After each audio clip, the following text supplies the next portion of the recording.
Aradna and I will be teaching you English using this blog. I hope you enjoy the videos. If you have any suggestions, doubts, if you want to ask me any question, just leave me a comment below following my fingers and I'll answer your question as soon as possible. Thanks for watching the video. Enjoy! So, today we're going to talk about 6 common mistakes people have when learning English. First common mistakes, false friends.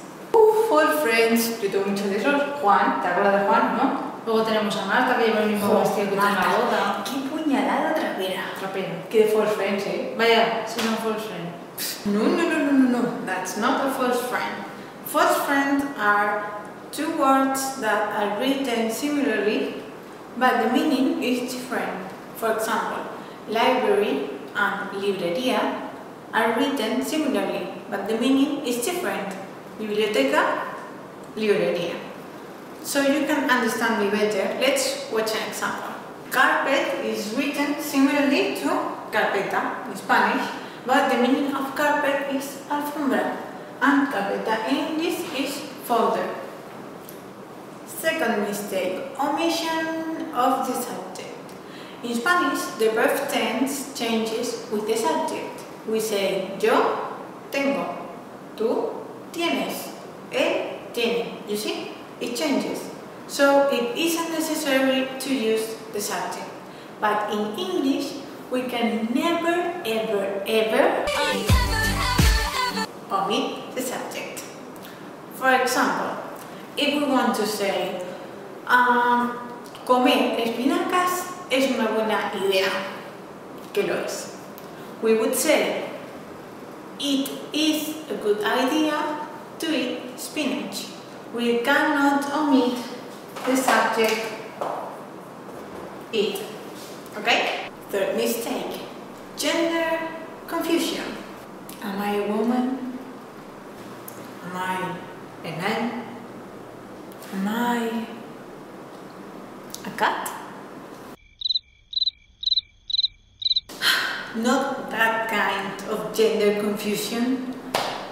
In Spanish, we use su for masculine and feminine.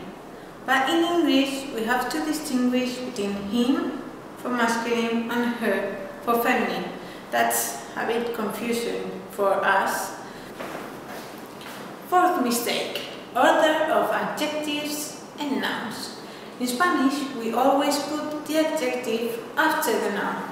For example, el vídeo aburrido, la profesora loca, el perro morado. But in English, the adjective always comes before the noun.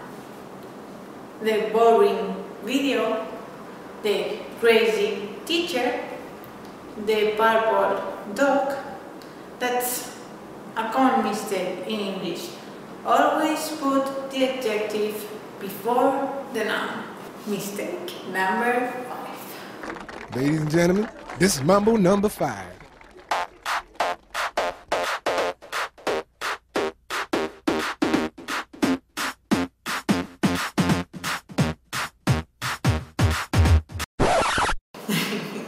I didn't say Mambo number 5.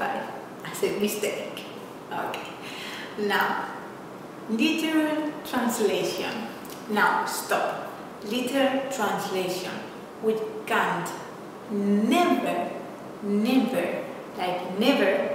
translate literally from Spanish to English or from English to Spanish.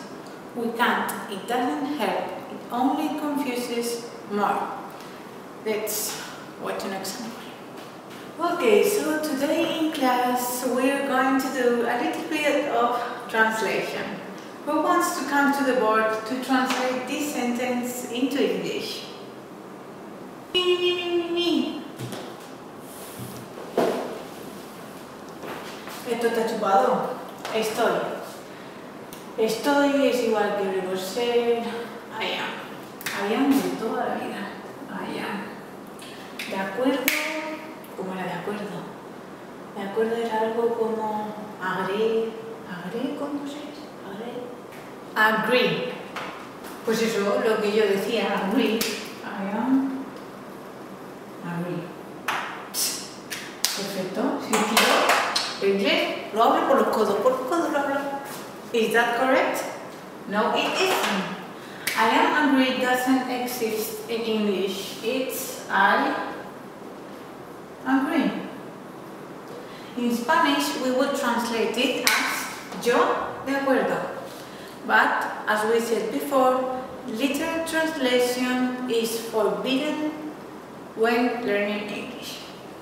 And last but not least, the sixth mistake, pronunciation.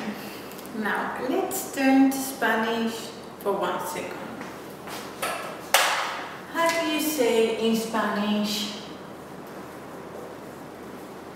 this? Sapo. Sapo, no, sapo. How do you say in Spanish this? Serpiente. Then what?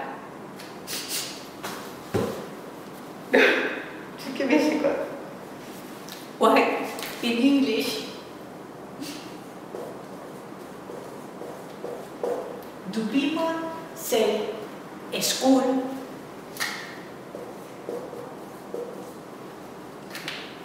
stop, stay? I mean, there isn't any E before the S. It's just the S. This E doesn't exist. We don't say school, we don't say stay or stop. We say school, stay, stop, sapo, serpiente. Just like in Spanish, we don't add another E before. Okay? So this is the end of the video. I hope you enjoyed it. We continue with the next video next week. Remember, this is my first video, so be cool, my friend. Be water, my friend. And if you have any questions, any doubts, just leave me a comment. And I hope to see you next week. Bye-bye.